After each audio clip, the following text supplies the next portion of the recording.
Hello, everyone, and welcome to the Kasa podcast. This is your boy Kojo here again. And today we're going to be talking about growth. I'm super excited about today's topic because um, it gave Afia, your boy, and I a lot to read and discuss and get into this weekend. We're super excited about today's show. Just that Man United broke my heart. They found a way to make it bad for me. But we would get to that. Today I have the gorgeous Afia, your boy, in the studio again. Ifya is always trying to pressure us, tension us. Ifya, how you doing?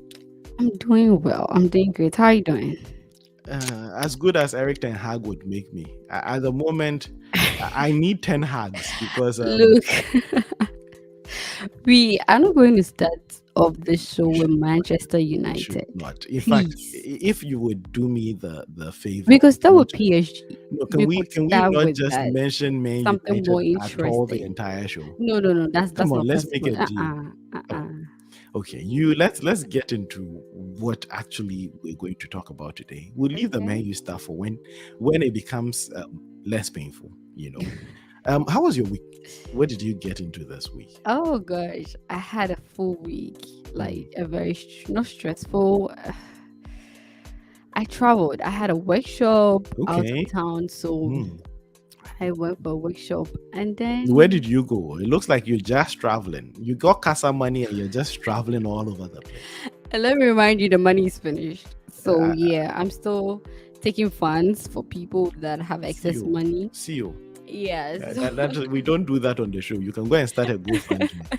So where did you go and what was the workshop about? Okay, so I went to Athens, University of Georgia, UGA. So you mean Athens, Georgia? Yeah. I have No, jokes no about Greece, this. no Greece, I have Athens, jokes Greece. about this, but I'm going to let it be. I hear people, oh, I'm going to Paris, and you're so excited, and they're going to Tennessee. Someone says, oh, I'm going to Athens. See, I mean, you just got back from Dubai, so you tell us, oh, I'm going to Athens. We And are it like, sounds okay, like Greece. Oh she might be no, going to you guys. Santorini as well, since her bikinis are set. Athens, Georgia. Honestly, you should just say I went to Georgia. I Don't went to start with Georgia. I anyway. You wish, I kill us. wish it was Athens, Greece. Oh my Okay. God, you guys would have had the end of this. Hmm. But unfortunately, not really unfortunately, No, but fortunately for us, it was only it was Georgia. it was Thank just goodness. Georgia. Yeah, it was a workshop with the US Forest Service, and Okay. we were going to do a few things regarding our project and all that. Yeah, Hmm. but Nice. Hmm. it was an eye opening for me Okay. because I mean, have you ever been in a space where you feel like you're dumb? I'm sorry, but that is that is the only word I can think of now. Relatively, yes. Like compared to the people in the space, obviously, I enjoy those spaces, and I tend to find myself in those You spaces. enjoy, okay. Yeah, I tend to find myself in those spaces more often than you would imagine.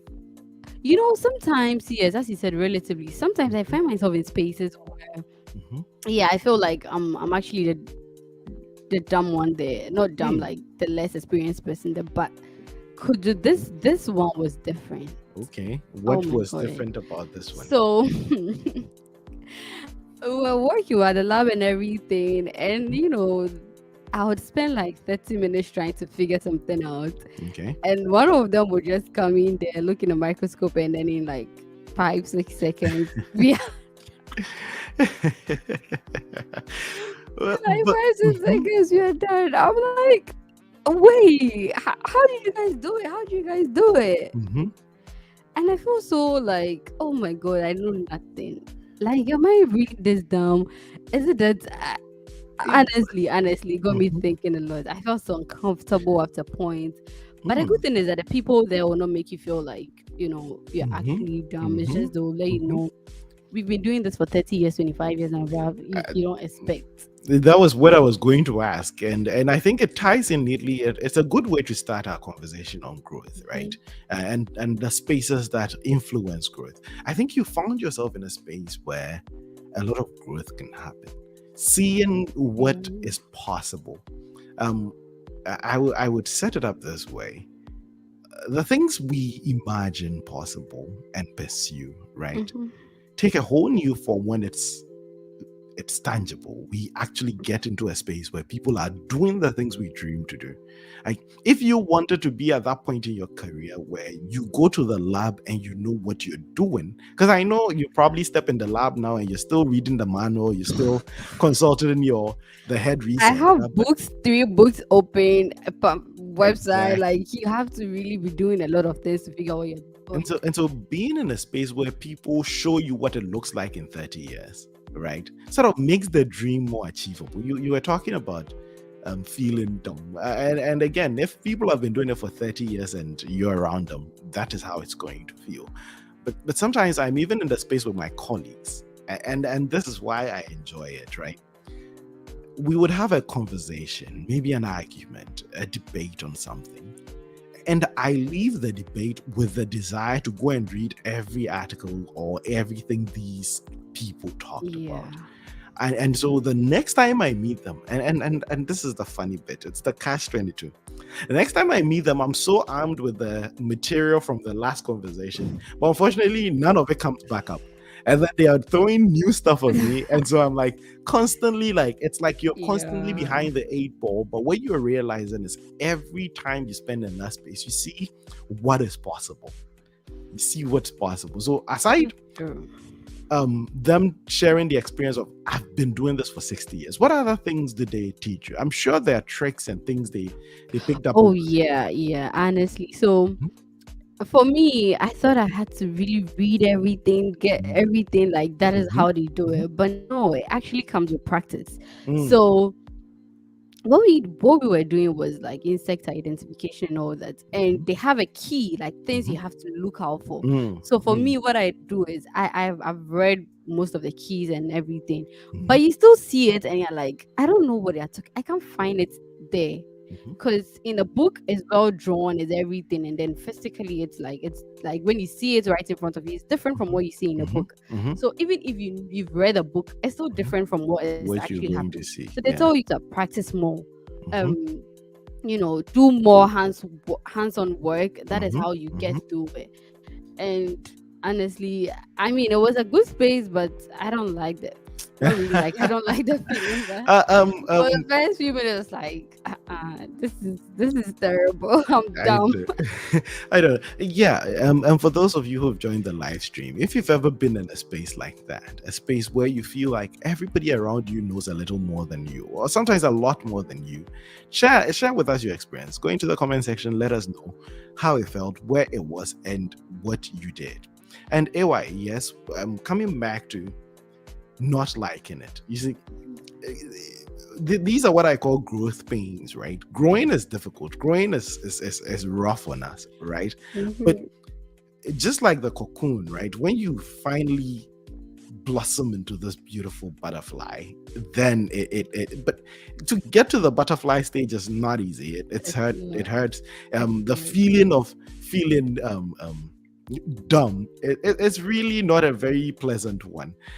So I wanted, as we're talking about the things that help us grow, the affinity for such spaces, the desire to put yourself in these spaces, tends to be one of the things that defines people who grow and how fast people grow. The funny thing is, I think, and I could be wrong on this, but I think everybody who is going to grow is bound to find themselves in such spaces. How we choose to react, it determines how fast or how easy growth would be. If we grow to love these spaces, if we grow to love these spaces where we're constantly being challenged, our ideas, our thoughts, the things we're doing are constantly being scrutinized, and we're thriving, we're surviving, we're building, our ideas are getting better, I feel we tend to move faster than we should. However, there are two groups of people, right? The people who would run away from it and maybe never come back, and the people who think they've run away from it, but it keeps following them and they keep coming back, right? They think, okay, I'm not going to be in this space. I'm not going to feel dumb. I don't like this feeling. I'm not going to. Then they'll move from there to another space, and then it's the same thing. So it's like they're running away from growth, but growth pursues them. And for those people, it gets a little more, by the time they're beaten into submission, that alone is wasted time. And then finally they come back to I must grow. Yeah, but when the thing that you actually take away from such spaces or Mm-hmm, environment is mm-hmm, the fact that, like, it's like an awakening. You know that you are not there yet, because as mm, humans we tend to feel like, oh, I don't know if it's for everyone, but sometimes you get complacent, right? You mm-hmm, feel like, oh, this is fine, I'm there, everything is fine, and then you mm-hmm, get there and you're waking that you've not even started. Like, you are not anywhere. mm, You are you are just a beginner, mm, right? And the good thing is that you come back wanting to learn more, mm. wanting to read, so you are able to contribute whenever you find yourself in spaces like that. And then it's hard, like it's really hard to to survive such spaces. If not, sometimes they could actually not want you to get close to anybody like Mhm, that, mhm. especially if you have um how do you call it, it's an inferiority complex. Like, if you Yeah, sort of, yeah. I don't want to Mhm, be here again, this place, these people make me feel mhm. dumb, or you're like, but then sometimes that is all you need to actually grow.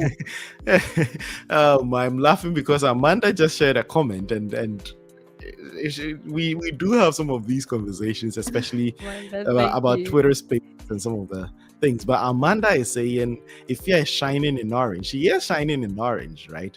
Um, Thank you. but yeah, sometimes our desire to run away from these growth spaces, not Twitter Mhm. spaces, even though Twitter spaces provide a lot of avenues and room to grow. And Amanda and I often meet there, and we have. The other day, I had a very interesting conversation with her, where I left the conversation a lot better than I came in. You know how she always chastises us when we push people to grow. Oh yeah, The other day, I yeah. was like, I'm going to take a stance. I'm going to draw a line in the sand. And no, she did not hold back her punches. And then at the end of the conversation, we got to see each other's point of view. And I feel I understood her more and the challenge she pushes. But again, this is the desire to be. A lot of people, and this is a little more confrontational, but sometimes it's not even confrontational. Like, I'd use students doing research as an example, right? You're doing like a term paper for a class, and we always feel as though the professor only has questions. They only want to show us what is wrong with what we do. So sometimes Mhm. it gets disheartening and it makes us back away from research. A lot of people don't like writing term projects and term papers because they only met with resistance and questions. And I think I found out earlier, way early in my research career, it's Mhm. the embracing of that.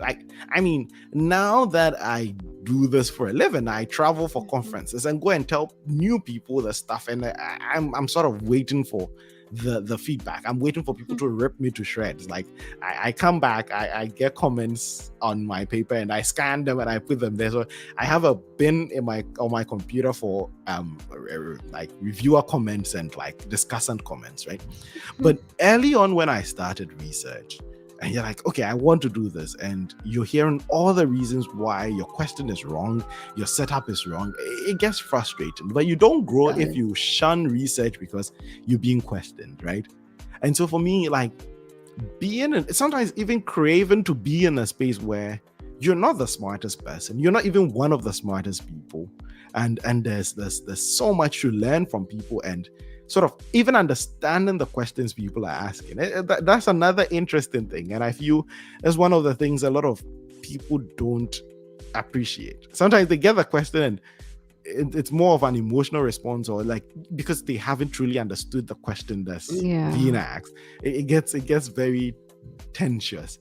But mhm, But one thing we should also not forget is how the people in the space, or in, where you mhm, find yourself, mhm. how they treat you, and That's how, it. Yep. Yep. they make you comfortable and make you Mhm, understand that it's not to make it look like, oh, you don't, it's like the mhm, little comments, right? It's also mhm. them having the patience to walk you Yep. through whatever they are Yep. thinking, and Mhm, also be ready to teach, mhm, right? mhm, If you are met with such warm, environment, you are mhm. actually willing to grow and do something. Mm. But then imagine if you find yourself in a space where everyone's like, you don't know this, Mm-hmm. like Mm-hmm. are you this, Mm-hmm. it makes you feel intimidated, and then you don't want to go back again, Okay. right? And Absolutely. sometimes, as you said, sometimes Twitter spaces could be like that because nobody sees anybody, right? That is that is a disadvantage. Nobody really knows you, Mm-hmm. know what you do, how you do. Mm-hmm. No one really knows. Mm-hmm. So when you ask certain questions, like everybody has an expectation, like you're supposed to Mm-hmm. know this already, Mm-hmm. and you are supposed to do this already. Someone's like, you don't know this, and then it makes you feel you're already feeling stupid, and someone's asking you, Mm-hmm. so you mean you don't know this? And you're like, Mm. oh, Mm. I'm supposed Yeah. to know this. Like, Yeah. yeah, it's weird, but then I mean, being in such spaces, in as Mm-hmm. much as we want to find ourselves in those spaces, we shouldn't also forget that we should also find ourselves in spaces where we would also be pouring into other people, right? Mm. So Mm. yeah, Absolutely. yeah, Absolutely. we can't be always, it's a good thing, Mm-hmm. but then the moment you find yourself in a space where you are teaching, I feel like you learn better when you teach people what you know, or you talk about, Mm. yeah, Mm. when you talk about, say, you teach other people, yeah, that is where you really know what you like, you understand what you know, Mm. So right? so I don't know I if it's like that. yeah. You Mm-hmm. teach, right? So I mean, when you start talking and talking about what you know, that's kind of subject, Mm-hmm. especially with, let's say, politics, like what you do, Mm-hmm. someone start asking questions, and then it makes you it gets you thinking, it gets you, okay, then you start analyzing what you actually know. Mm. Sometimes you think you know until someone asks you a question from a Mm-hmm. different perspective, Mm-hmm. and you're like, oh, Mm-hmm. okay, let me go and read more and come back or something, Absolutely, yeah. absolutely. But again, it's really good. And talking about the places again, if you just joined us, we're talking about growth and the things that help us grow, the Mhm. spaces within which we can grow and be better.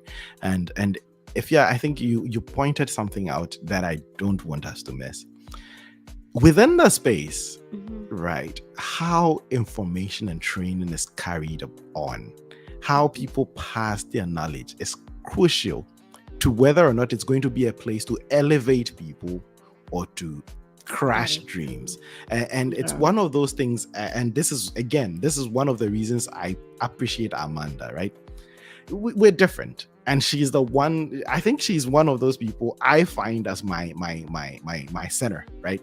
When you're in the act of engaging people, sometimes you don't see how these engagements are going, right? Because Mhm. there's a saying in Akan that the ultrasani nims and the Mhm. person who is making like or Part.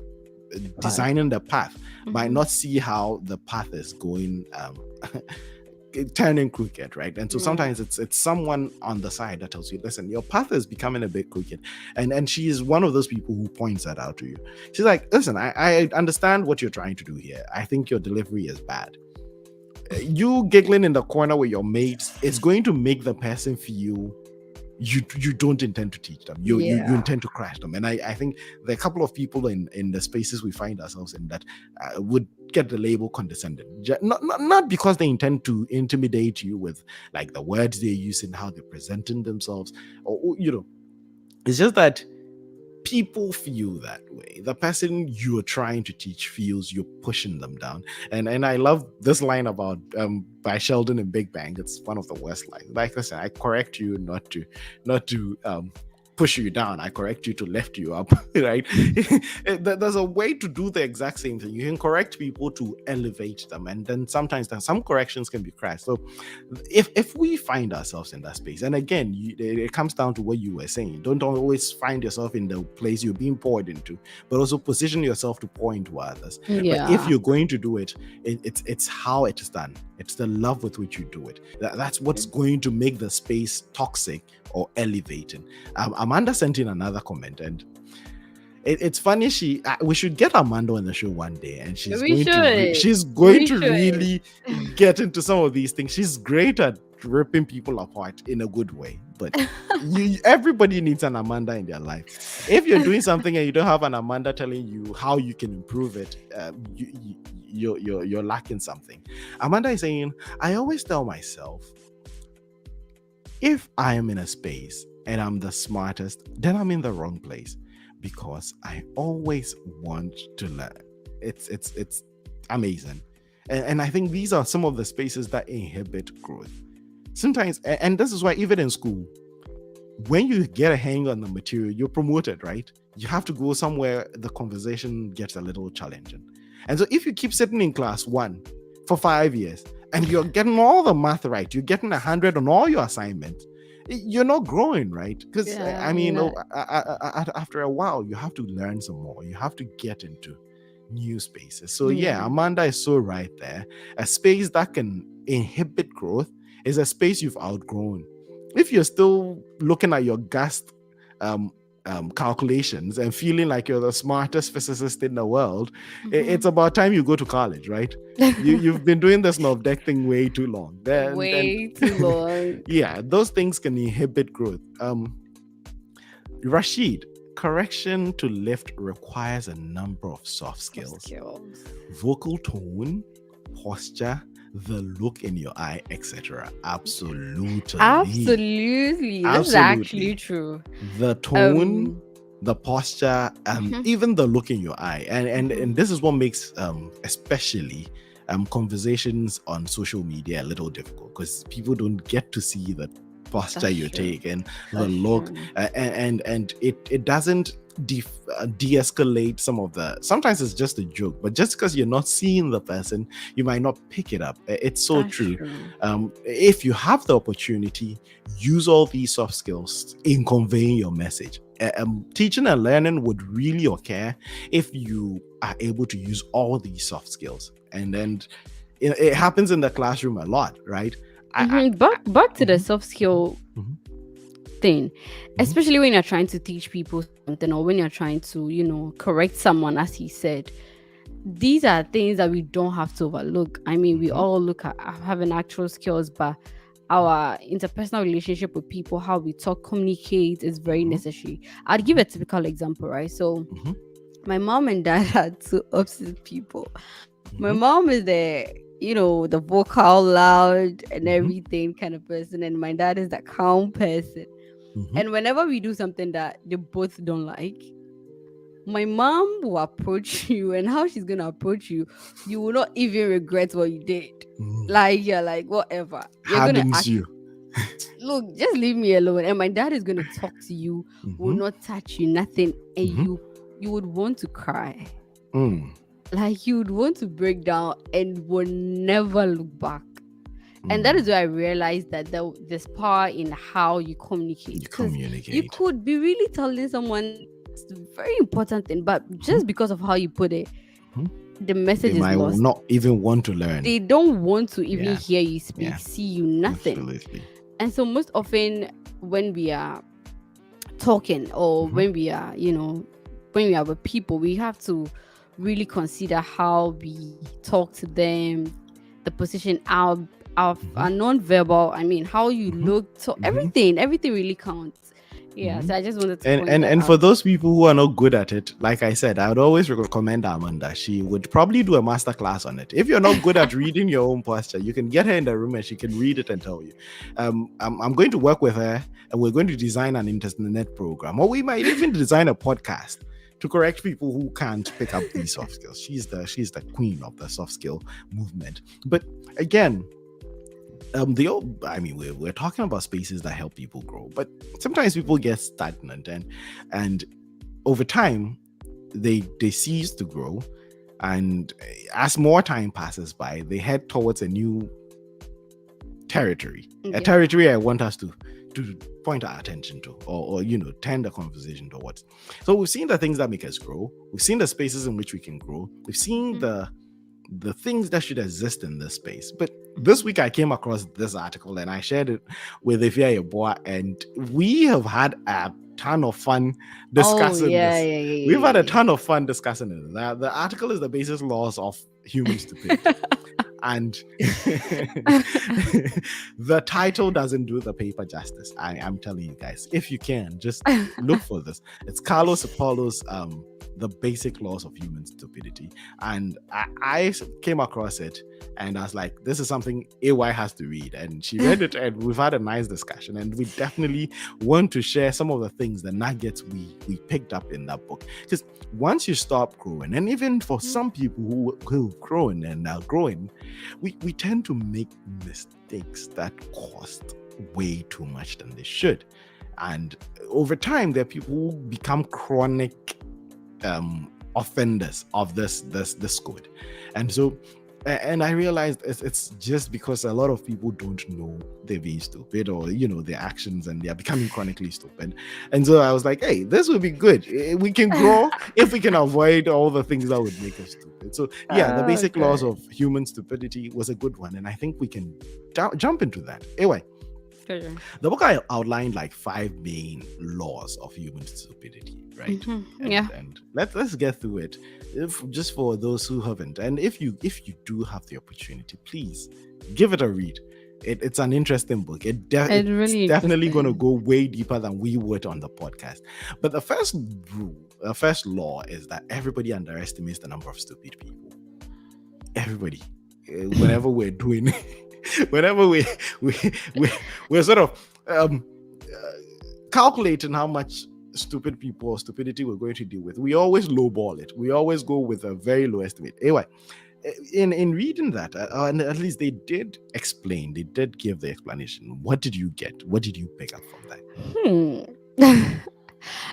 I don't want to think I underestimate the number of stupid people I have around me, because that would mean oh, we can guarantee you do. I mean, I get it that sometimes because of certain characteristics that people have, we are like, oh, this person cannot be stupid. And so we look at other things. We are more biased and more inclined. So I get it when they say we underestimate the number of stupid people. But I think we should first look at his definition of stupid people. Okay. And then no, we would. It's sort of building up to his definition, or the definition that is used in the paper. But I think broadly, right, the argument being presented is there are a lot of people who are acting, and it's when you discover what he means or what he was defining as stupid, that would make you get this first point. But he lays it out very well at the beginning of the book. Like, people are stupid who don't even know they're stupid. They constantly being stupid, chronically stupid, and they don't even know. And so in a room where you have to tease out how many people you're going to be dealing with that are stupid, you're going to count these people, mislabel these people. And sometimes you might even be stupid. You might even be chronically stupid and not know. And so in the world, right, or in a space, whenever we're supposed to sort of tease out or estimate or project how much we think we're going to deal with, we tend to lowball it. We don't get a good picture.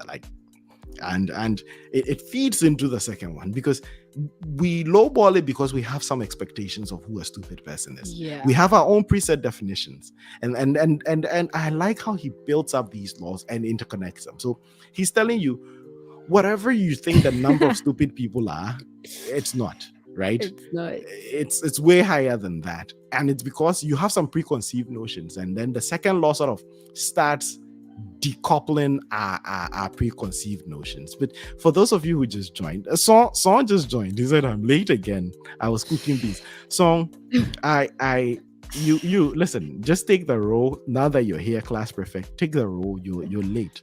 We've been talking about growth, the spaces that make people grow, spaces within which growth thrives, and then spaces that inhibit growth, spaces which would stop you from growing as fast as you can if you keep staying in them. And it all started because Ifya went to Athens. She went to Athens and she interacted with smart people, and now Ifya is like, I'm going to move to Athens. She came back from Dubai and she went to Athens. But that's the genesis of the conversation. And Ifya, you can't deny that, because everybody was here when it started. Christine is here and she's saying, morning, never heard of the book or paper. Sounds interesting. Absolutely sounds interesting. I'm going to put it up on the screen again. And for those of you who are listening, the title of the book is The Basic Laws of Human Stupidity.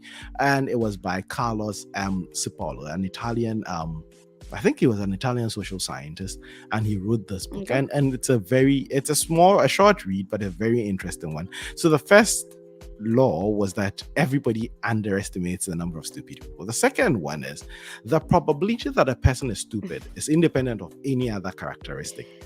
And this is where the idea Sapolo is trying to convey actually starts taking root. He's already Yeah. made us aware that the first law is whatever you think the number of stupid people in the room are, it's a low estimate. And he's saying that's because being stupid is independent of any other characteristic. So you can be educated and be stupid. You can be good looking and be stupid. You can be so every other human trait. You can be black, white, man, woman, anything is So, independent of Kujo, stupidity. Stupidity with is mhm, with this mhm, point, right? mhm. That's where I have a lot of questions to Okay, ask, right? okay. So if you say it's independent of any other characteristics, as you said, you could be intelligent and stupid, Mhm, educated and mhm. stupid. Is it is it how do you call it? End kind of Oh traits yeah, or yeah. all kind It's of traits? So both could you be and this so and I think this that is or this or that? yeah. So it's we have the either or and both and right and Mm-hmm. I think he is laying out again. This is a complete. It's connected. He's saying for his definition of stupidity and how he wants us to see stupidity, you can be both whatever the first attribute is and stupid. I think stupidity is completely independent of everything else, and Mm-hmm. it just the reason why this particular law becomes very difficult for a lot of people is it's in stark contrast with what society's perceptions of stupidity is. We are like, if people go to school, if people are more educated, they become less stupid, right? And so we have this preconceived prejudice against uneducated people. I don't know if you've ever been in a conversation and they're telling you about something someone has done. After that, they're like, "Oh yeah, but they're illiterate," and then it's like suddenly you sort of chalk it down to the fact that they're not experienced, or they're naive. They're this. You chalk it down to okay, that's why they act this way. And Yeah. so we tend to bend people into this way. We tend to think people are stupid because of something else, and Paulo is trying to decouple that mindset that Mm-hmm. it's not linked to anything. Being stupid is independent of any other characteristic, which Mm-hmm. is interesting. Dache says, "Hi everyone, Dache, you're also late." Hello. Song start marking the register. I've told Song to mark the register, but for some reason, Song is becoming Dacha, I have caught you. You are late again.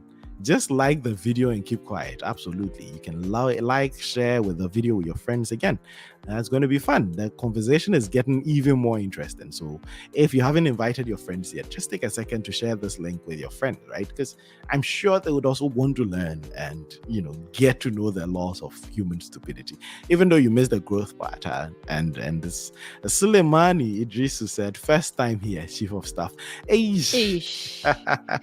Ish. Who is the chief of staff here? Suleimani, I appreciate that. Welcome to the party. Welcome to the Ish. tribe. It's the Kasa podcast, and today we're just talking about the spaces within which people grow and when growth ceases, and the things that make people stupid. And we're looking at the loss of human stupidity. We are 13 on here. Kindly share the video and the link. Right, Absolutely. Please link, share sure. the video. And if you were asking about chief of staff, I would come back to that a little later. We'll talk Okay, I about didn't know that. you're chief of staff. Okay. If yeah. Ish. Suleimani, welcome. Suleimani, welcome to the conversation. But yeah, and so from the second one, where Sipolo makes us basically rethink what we think stupidity is. So he's like, you can have a room full, and this is the argument he makes that just drives the point home. He's like, the percentage of stupid people at a convention of educated people, like if you get a bunch of PhD holders, the proportion of idiots or stupid people and the proportion of stupid people in uneducated circles is exactly the same. So if they're 50%, it's 50% here and 50% there. So statistically rules out education as driver of stupidity. But then this is where he sets it up, and this is the third law actually takes his point home. Sipolo explains that a stupid person causes harm or loss to other people without benefits to themselves. And this point drives the entire argument home. So to him, he talks about chronic stupidity, people who are always acting to harm others, to cause loss to others, and have absolutely no benefit from doing this. And so it's just recklessly harming others. And I think, Ewa, do you have a pushback, or we should set up the graph? Well, I mean, now he's given us the definition for a stupid person. That's saying that anyone that causes harm to people with no benefits. What about those that causes harm to themselves? And that is beautiful. That's why he goes on to set up the different types of people, and I'm going to share that on the screen. For those of you listening on the podcast, I have a quadrant up, right? And the quadrant basically has 4 sides. In the middle of it, where the 2 planes meet, if you have a normal x and y axis meet, and at 0, he calls the group of people who reside at 0 ineffectual people, and the horizontal plane is losses and benefits, right? And so the individual's losses and benefits reside on the horizontal plane, and the benefits and losses to society reside on the vertical plane. And so the more you're moving to the right, so if you start in the middle and you're moving in the right, like positive X, that is benefits to yourself, right?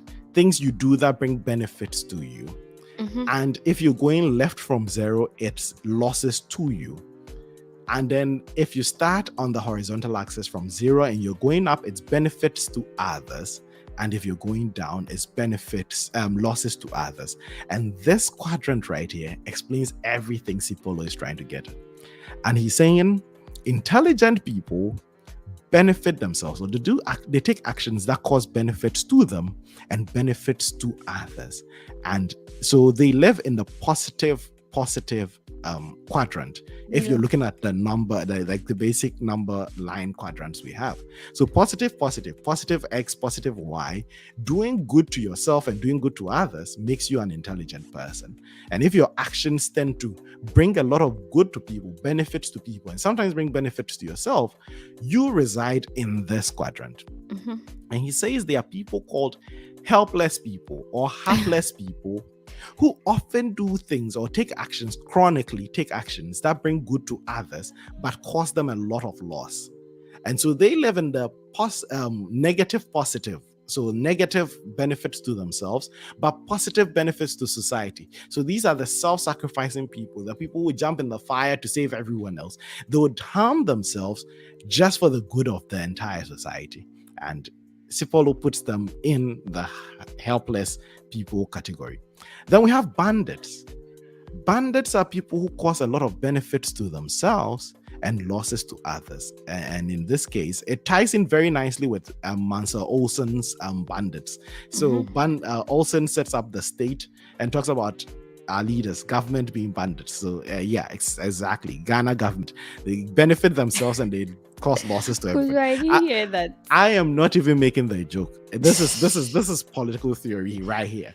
Olsen says that bandits would cause extraction, taxes, and everything, and Sipolo tends to agree that people who create benefits for themselves at the expense of others are called bandits, right?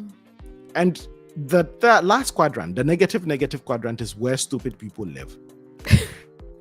They cause losses to themselves and they cause losses to others. Like the people you're just like, why? Why do you exist? You don't bring any form of benefit. And these are the people he calls stupid people. So now suddenly law 1 becomes clear, because you know that one friend or you know that person who is constantly doing things that causes loss to people. And it's like, I wouldn't have called them stupid. Sometimes you call them unlucky. Sometimes you call them, oh, in the wrong place at the wrong time. But it turns out that they are always that person in the wrong place at the wrong time, constantly. Like they live in unlucky land, and those are the people Sipolo sets up as the stupid people. And it's crazy. It's crazy. Let me get through some of the comments, and then we'd get through the some of the last two laws and how it all ties in.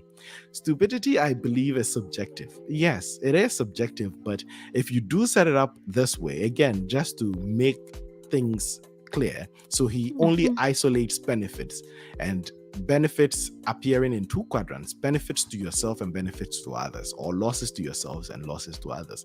Then it makes it a little clean cut.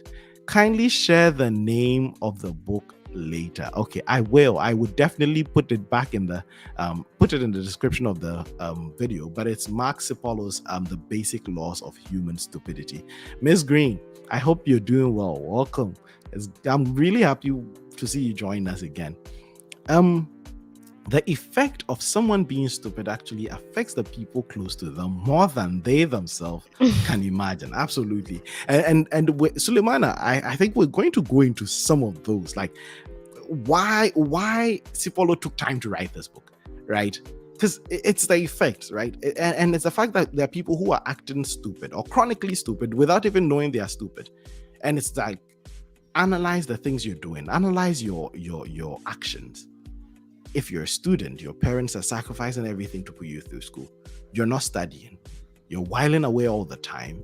You're just wasting time. One, you're not causing any benefits to yourself. But then again, you're causing losses to your parents. So that action then becomes a stupid action, and it falls in that quadrant. The actions you're taking that causes loss to yourself and loss to other people is what makes you stupid. And so this definition tends to be what Sipolo sort of builds on throughout the book, and it's very important for us to keep that in mind.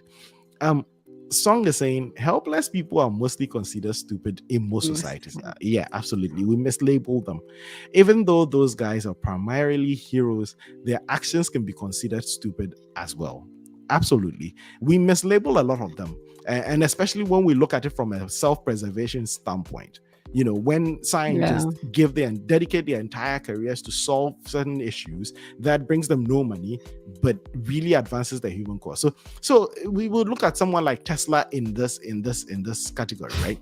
He didn't get any benefits from all the research he did, but he gave us electricity, he gave us, all these things. And he would be in the category of helpless, because when he was nominated for the award for electrical engineers, he said, listen, you guys want to give me a medal to pin on my chest while my body basically starves, and all of you get a job because of the inventions I made. And in that case, Tesla falls in this helpless category. But then there are people, and in this case, Edison would definitely fall in the bandits category, because he definitely got a lot of gains from Tesla's inventions, and then Tesla was impoverished. So yeah, the society tend to call them stupid. Unless, of course, down the line, someone creates a company and calls it Tesla and makes cars. Really? I like the educational approach of today's podcast. Thank you, Christine. We really appreciate you being here and enjoying the content we're putting out. But let's quickly dive into Law 4 and 5, which is amazing. So, non-stupid people underestimate the danger of stupid people. And this setup is one of the things that it ties everything in, right, for us. Looking at stupidity just based on people's actions and how it affects others, Sipolo is saying intelligent people are like, listen, let's just be intelligent, let's just provide benefits, but what at all can the stupid people do? And I think it ties into our Gary analogy. So the intelligent, the hapless, the bandits definitely don't come in. But let's say there's a Gary festival. Intelligent people have the Gary, the milk, the needle. The helpless people have nothing but water. That's all they have. And then they go and they just dump all the water they have in there. They provide all the benefits. Gary Nikra, they might not even chop some, because they don't chop Gary. So they go and help everybody. And stupid people are the people who come and just take sun and pour it in it for everybody. And so while everybody is working, especially the helpless and the intelligent people are helping to move society forward, you have a stupid person who just comes in and just spoils it for everybody. And Sipolo is saying we underestimate how dangerous they are. Because when we're doing the Gary, we're not building fences to keep stupid people out. When we are building society, when we're doing things, when we're taking actions, we rarely pause and reflect on what the actions of a stupid person would do, right? Sometimes we're thinking of the greater good, we're thinking of the community, we're thinking of all the good our actions can bring. We never pause to ponder what a stupid person can do. Anyway, especially with this one. You know, this topic actually led us to talk about the game theory. If you remember, Yeah. how you think, oh, let me take if we both decide to, split, we are gonna both get benefits. But when you're dealing with a stupid person, right? You think, oh, I mean, the person knows the benefits, or you Yep. know the dangers of what they can do, but they don't Yep. even care. They're just Yep. gonna ruin it for everyone. Yeah, Yeah. but I have a question, right? With all that he's saying, is he trying to say that stupid people, like, there's no hope? You can't help them. There's nothing you can't do anything for. Because when you read the article, he makes it known that stupid people are they are consistent in their stupidity. There's nothing you can do about them. So he re-echoes something Robert Greene writes in the 48 Laws of Power, and not just that. I think Machiavelli even wrote it in The Prince, right? It's a theory that sort of resides in a lot of realist literature, right? That if you can plan someone like this, if you can estimate the dangers someone poses to your team, the best way is to run. Robert Greene tells you if you meet stupid people, run, because again, you can't and you'd see the answer sort of comes up at the end of in the fifth law. But yes, some people have destroyed their entire careers because they were trying to help a stupid person. Yeah. And you can only help when you can plan for if you can plan for the eventualities, you're on the right path. But if you're in no position to plan for the eventualities, then it becomes, and that's the thing, we underestimate the danger they pose. Because and funny enough, sometimes they don't even know themselves that they are being stupid, or their actions are going to blow it up for everyone. And that is why Cipollo, Machiavelli, most of the realist thinkers have been like, listen, if you meet someone who is chronically unlucky, chronically unfortunate, chronically causing loss to themselves and to others, just distance yourself, like run, like boat, because you try to help. That statement also nullifies the statement we made previously, that so stupid people, you could be this or that. That means you could be one thing at a time or the other. If you're using the all, right? So you could be intelligent and stupid, educated. I mean, and all stupid. stupid, It's not, right? No, and yeah, or it's and you can be intelligent and stupid. So there's it's no independent. They cannot not be stupid at any point. So all the time they're stupid. Yeah. So no, again, Cipollo's argument is not about the individual; it's about their actions. So if a person is chronically taking actions or constantly taking actions that harm them and harm others, then they're being stupid, right? And so if you look at the person, you are stupid. No, that's not what Cipollo is letting you do. He's like, look at their actions. If someone is constantly throwing bombs in the well and poisoning the water for everyone else, the person might not be stupid, but their actions are stupid. And so for community, these are stupid people, and that's how he labels them. I don't know if that's clear. I know people would be very sad calling their friend or their brother or someone stupid. I don't want to do that, and I don't think people should do that. But you can look at people's actions and be like, hey, you're always constantly causing loss to yourself and others. And you have that friend. They are always like, oh, can you listen to this for me? And they tell the story like, oh my God, and you did that?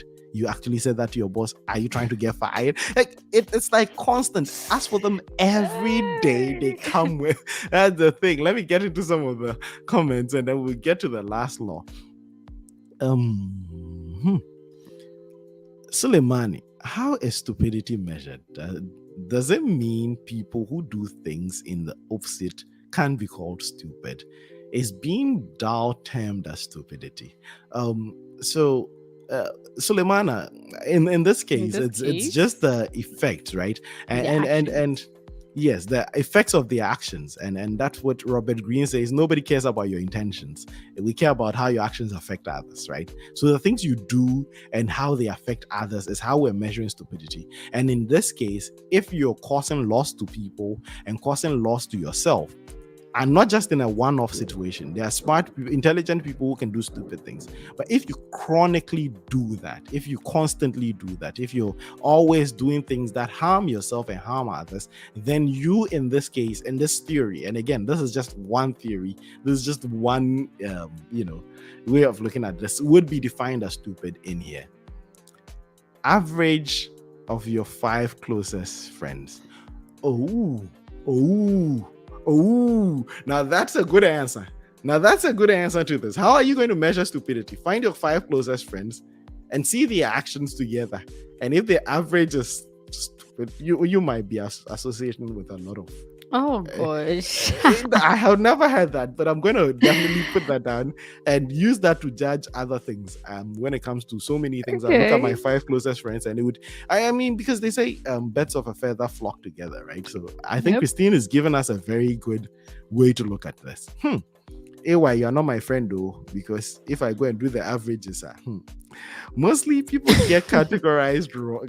This categorization wrong, because the fact that you eat kinky with Thank you, fish and I fish. eat boiled eggs doesn't make me stupid. Absolutely not.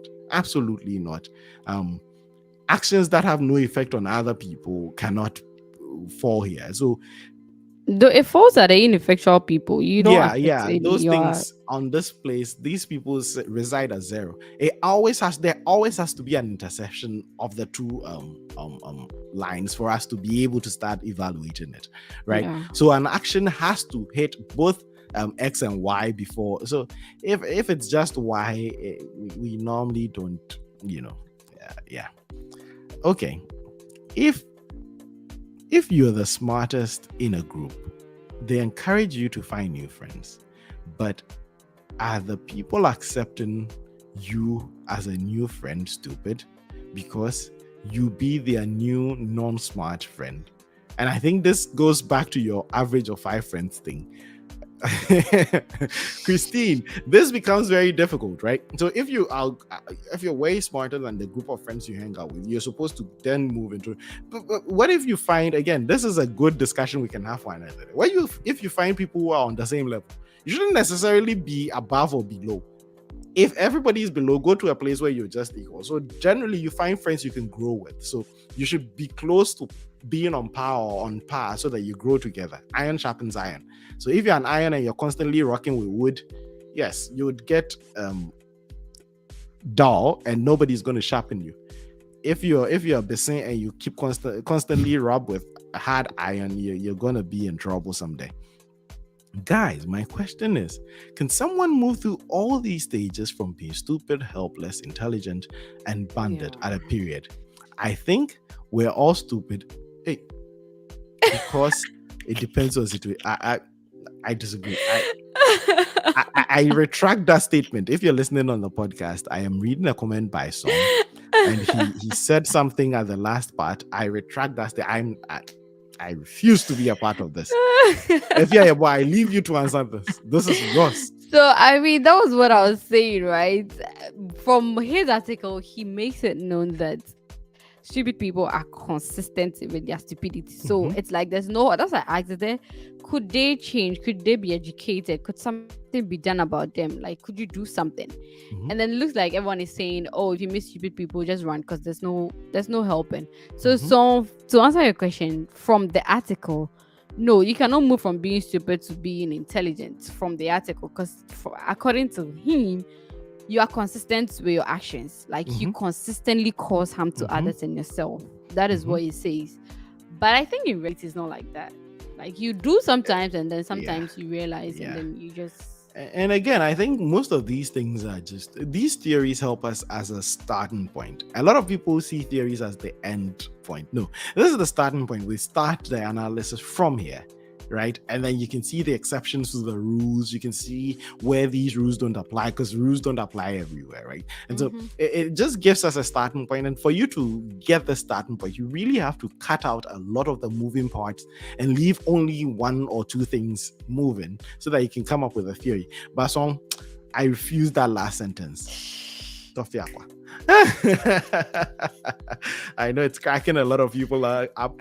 Suleiman is saying, I'm asking myself these questions based on the book. Absolutely. And the book will let you question things. I really want you guys, if you can, just take a read. It's a very short read, but it will let you question things. And I think there are things in the book you not agree with. I don't completely agree with everything. I have my own pushback, but I'm just presenting the findings or the main strokes of the book. Then we can dig into the nuances. Suleimana is cracking up. Yes. Thanks, Song. My next question has been answered. Ekia Labi is saying that, Christine, I don't know which part of Song's submission answered your question, but Song said some interesting things. But the last law, the fifth law, says that stupid people are the most dangerous people. Stupid people are more dangerous than bandits.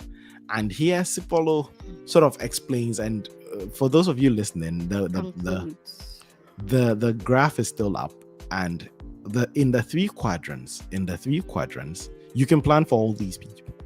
Once you get to know where an individual falls, you can plan for them. You know that if you're dealing with intelligent people, the worst they can do is to give you less benefits than they would themselves, right? That's the worst they can do, but you're getting some benefits. So you can plan. You can write an equation of your interactions and see where they would fit. With helpless people, you know that if these people would sacrifice themselves for the operation to work, they're going to sacrifice themselves for the greater good. So you can also plan for them. Bandits, you don't expect any good from them. So you start and then you just, you live your life as though they didn't exist. And I think one of these days, whenever we get into a political theory class, it's our expectation from bandits, right? A lot of people get disappointed because they expect so much from the bandits. We expect so much from the government. Sometimes people even want the government to come and put the food they're about to eat in their mouth. We everything we look to the government. But if you treat governments as bandits and you know that your survival, if you died today, the government would still operate. So your survival is completely decoupled from their, and they don't think about you, then maybe you'd approach things slightly differently, right? And so you can plan for a bandit, knowing that no good is coming from there. You're on your own and you need to get the pieces around you. But with stupid people, for them, the reason they are the most dangerous is your plans get out the window. You can plan, you can execute, you can be close to success, and they just come and blow it up. As for them, there's no plan. And the thing is, you don't even know when they are coming. If they come at the incipient stages of your plan, then maybe you can recover. But if they come at the very tail end of your plan, they've taken you to the cleanest. And this is why they're the most dangerous people. The fact that Sipolo says you can't account for the actions, you can't plan for them, you can't put them anywhere in your model for the model to work. And this makes them even more dangerous than bandits. If I know someone is an extractive, selfish person, and they're always going to come and take and bring nothing, I would plan. I would know how to interact with them. I might not even run. I would just put them on the back burner and worry about things, deal with them when I can. But for stupid people, Sipolo is like, you don't know where they are showing up. They just show up and they mess up the party. And they're like, Masena, and they move on. That's what makes them the most dangerous. That's why I now know my friends, my stupid friends. Oh my God, Song will kill us. Courage is just cracking up. Song is telling us now he knows his stupid friends. But that's a book we got into this week. And it was really exciting. If you can, please get that book and get through it. Again, it's Carlo M. Cipolo's The Basic Laws of Human Stupidity. Very great read. At least it's the starting point. It gets the conversation going. And if you're done reading it, come on, discuss it. Come back to the video, listen to some of the things, give us your comments, and let us know what you thought of the book. Yep. But that would probably end our conversation on growth and stupidity. I think we've used that word a lot more than I'm comfortable with using on my show. Anyway, any last words on this? Oh yeah. I mean, as much as we look at growing, we should also look at helping others grow. That's all I'll Mm, say. mm. Okay. As long as we definitely should look at helping others grow. And the beauty of growth is being able to grow with your clique, being able to grow with That is the friends. most beautiful thing, honestly. Honestly. Song actually, this comes up in the conversation, and I don't want to talk about it because YouTube would have some problems with certain words. The song, the reason why this doesn't always put them in that category is that to them their action would bring some benefit. Whether or not you agree is different. For them, they do an evaluation and they're like, if I take this action, it's going to cause loss to others, but I get some form of benefit. But we are not even looking at how they see it. Most of all the things we took, we didn't look at how Absolutely. the actions that people take. We don't look at how they see, because everyone would think the actions are actually bringing them some benefit. Oh no, some people would tell you up front. Oh yeah, anyway, you'd be surprised. But now that we're talking about this and we're talking about how all our friends can be, the Premier League is back up. Getting away from this conversation, right? Hey, as a comment that came, last words. To truly grow, you need to stay hungry and foolish. Oh wow. Stay hungry, stay Foolish. That's by Steve Jobs. That's what Rashid is saying. I agree with the hungry part, and yeah, I agree with being in spaces where you don't feel like you're the smartest, and that actually helps you grow. And I always say, I meet my colleagues at the office, and every day I leave, I'm like, I need to read like 60 different books, because the way they throw the knowledge about and they connect all the pieces, I'm like, oh my god, I need to read, and it makes me hungry. Definitely helps with the growth part. I agree. AY, like I was saying, we're going to be talking about other things too. Let's get into the conversation. Let's get into the conversation with our the football. with the league. Our Yes. FP, our Premier League is back, with guys. with the Premier League. Guys, guess what happened today? I'm just assuming you guys didn't watch. You guys did not watch Manchester United get trashed. And then, according to somebody who claims he's the GOAT, he's ready, and so he was supposed to be. AY, why are you like this? Why are you like this? Your GOAT said he's ready. Did you see that post? And then Eric was like, "Let me show you who the boss is here." AY. He was not even in. That is not even what I want us to talk about. Okay. Guys, forget AY's support proper slander. team. That is what I want to tell you. We will support proper good teams and good players that show they can actually work. Okay. Okay, guys, this is what we're going to get into. I'm inviting you to join the Kasa Podcast Fantasy League. If you play Fantasy League, the Thrive. Why do I always get this word wrong? The tribe set up a fantasy league, and Song is mocking me already. Song is talking about how I'm like fifth on the FPL table and my team lost. Yes, my team lost, and I am fifth because I am smart enough to not put Man U players in my team. That is the thing, guys. We are playing the fantasy league because the Premier League is back. The season has started again, and I'm going to put the code on the screen for all those who want to join. So this is the fantasy league code for all those who have the fantasy teams. You can join the league. For those of you listening, the code is all small letters. It is HASQAX. H as in horse, A as in alpha, S as in silicon, Q as in queen, A as in Ajax, and X as in xylophone. And that's the code for our fantasy Premier League, the Kasa Podcast Premier League. And if Yayabo has promised that at the end of game week 38, the winner is going to get a PlayStation 5. Hey! Brand new. AY, you've made a promise. If you have the PlayStation, you can show it to everyone. But she's saying the winner is getting a PlayStation 5 from her. So if you haven't done that yet, you really should join the Kasa Fantasy League. And we're going to see where the standings right now. And so we have Nana Prempe has jumped into the lead at the end of game week 1.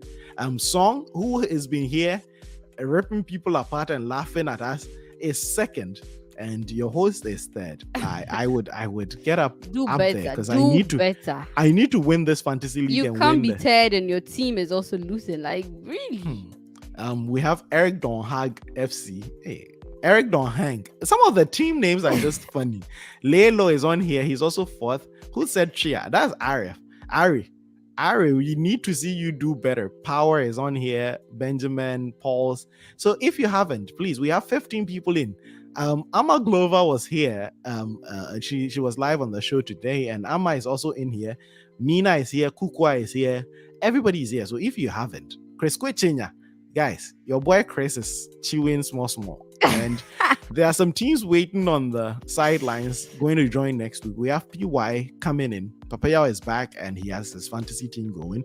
And if you're a boy, she's going to lose this fantasy. Oh, look at you. I'm winning straight up. Michael hasn't joined the fantasy league yet because Michael claims he's a Man U fan and a great coach. But Michael can't pick a team to save his life. And we're going to do the last segment. If you're a boy, next week you promise to share your team.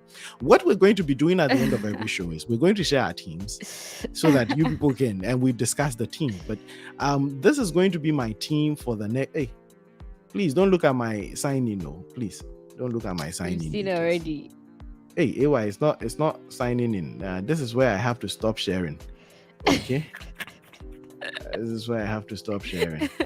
We've seen your password, please. Please, you haven't seen anything. We've seen it. You haven't seen anything. Okay, let me do this again. Let me share, and I'll share my team, and then we'll talk about whether or not I am in good standings. And please, if you have any help, help me. Your boy needs help. Your boy, you don't need help. So this is my team for game week 2.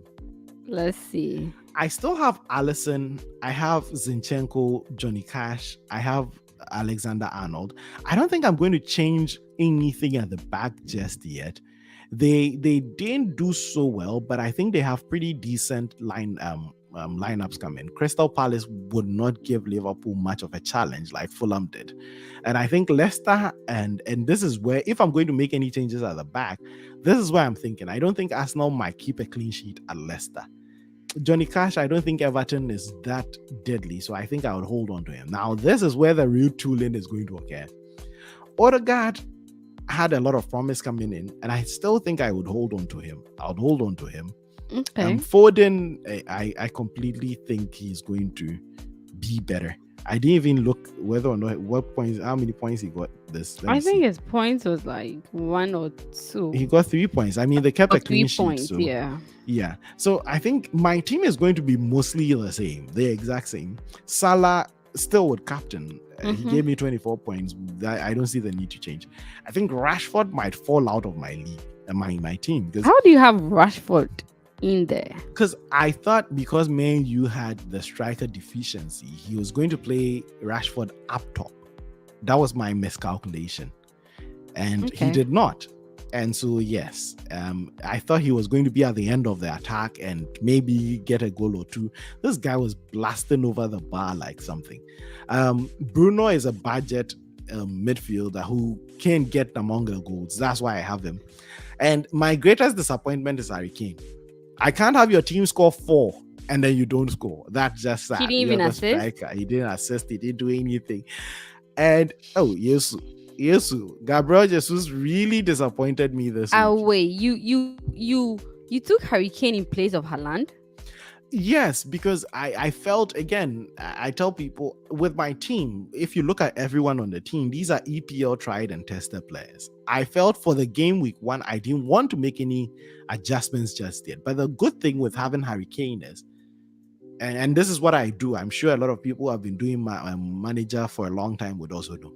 You try and get a high budget player so that you can transfer them out for anyone.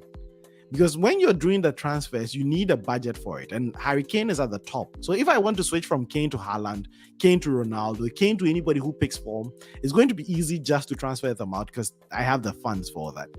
And so I didn't want to get Haaland when he's not tried and tested. But today he proved me wrong. I saw him celebrating. At least a goal or something. Harry Kane gave you nothing. Yeah, I know Harry Kane was not playing a game that I felt should push him that much. But yeah, I think to me this week, I'm looking to do something about Kane or Rashford. But the funny thing is, I don't have anybody on the bench that I feel would come in. And Kane is playing Chelsea. So I think I might transfer him out. And I saw that a lot of people transfer Jesus out. Song said, what is Song saying? I am removing Rashford too. From what I saw today, they beat that. Kane has an August curse. Absolutely. Hey. So I agree. He doesn't score in August. He doesn't start the league well. And so I should have considered that. But hey, I was thinking, Haaland isn't tried and tested. But, you learn. You live and you learn. And Jesus has really disappointed.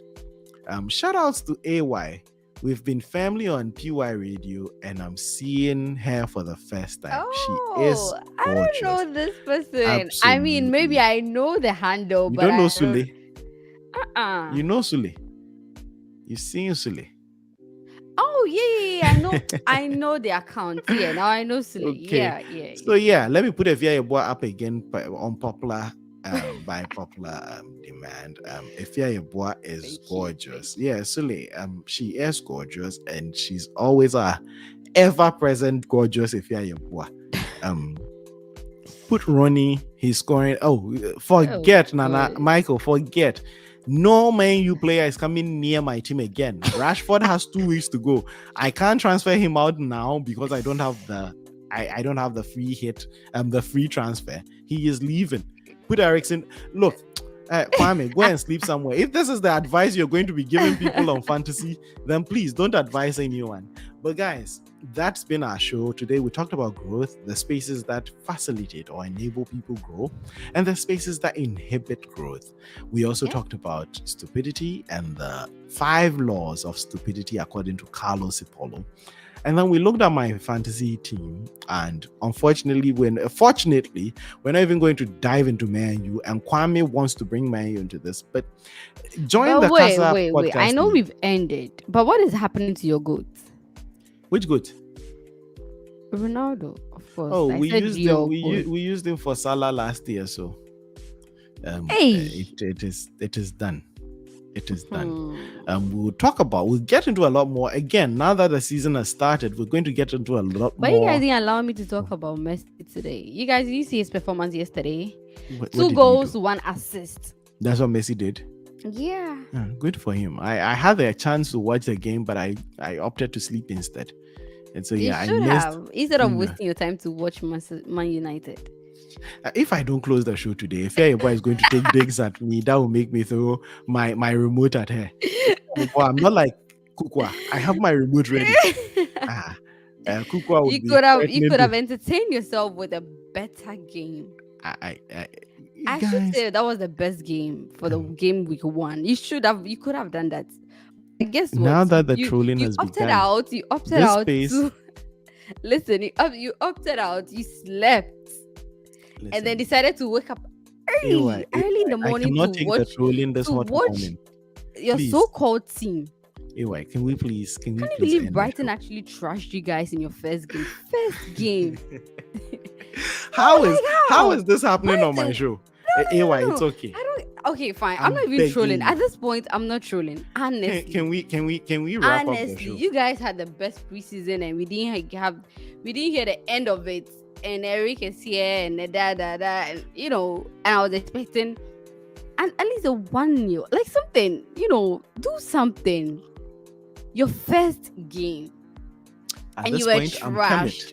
I'm and it wasn't even entertaining. It wasn't like you guys were playing. You didn't even deserve the 1 goal you scored. You know that.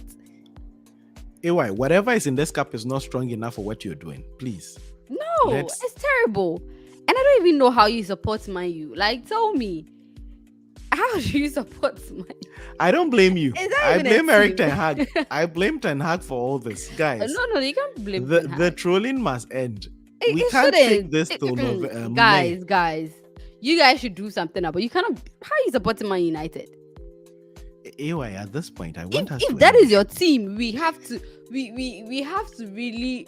I mean, that is serious, Kojo. Nah, you have to do something about it.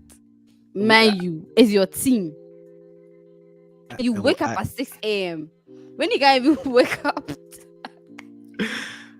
This was not part of the plan. Anyway, can we end the show, please? You wake up at 6 a.m. to watch this team. You get out of your bed with hopes of what? Watch. Who are you going to watch? Anyway, You at should this not point, are you say- causing benefit to yourself? So Are you much creating benefit I'm for so yourself? happy. I'm so happy. Okay. You woke up. You know how you should put it. Anyone that actually say you woke up to watch Brighton, because at this point you can't even mention Manchester United. That is so embarrassing. Okay. Mm-mm. So I since think Efia- today will be the last day we'll talk about Man U on this. That team is not. Since a team, Efia it's not Yeboah considered. doesn't want us to end the show, guys, we really appreciate you listening and joining us. Efia Yeboah has decided to go on a rampage, and I don't know what she's deriving from this, but she's really causing a lot of loss to people like Michael and all the Man U fans in our listener session. I really hope she's Next getting some time, benefits. Take because- this advice from me. Listen. Anyway, Listen. Okay, we'll listen. Next time, do not wake up at 6 a.m. to watch Man U. Just that wake thought- up and go on live score to watch your disappointments there. It's better. On that note, Efia Yeboah, once again from the tribe, It's a bye, guys. it's